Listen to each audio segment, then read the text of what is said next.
Kung titignan mo yung pupuntahan, di pa parang malayo. Pero pag lilingunin mo yung pinanggagalingan, malayo ka na.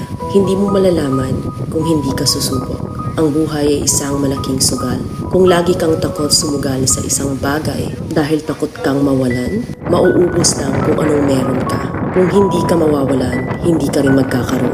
Kung ano man ang mga desisyon mo ngayon, yun ang magiging buhay mo bukas. Lakasan mo lang yung loob mo. Dahil ang mundong to, aapakan lang ang mga mahihina. Ibangon mo palagi ang sarili mo. Balang araw, magugulat ka na lang na ang layo na pala ng narating mo. Kahit mabagal ang progress, basta may usad at kumikilos ka, okay na yan. Wala tayong magagawa. Ganyan talaga ang proseso ng buhay. Lahat tayo nakakaranas ng hirap. Hindi natin alam kung hanggang kailan tayo dito sa mundo. Kaya mas piliin mo maging mabuting tao. Ang pinakayaman na maituturing natin sa sarili ay ang ating mga pangarap.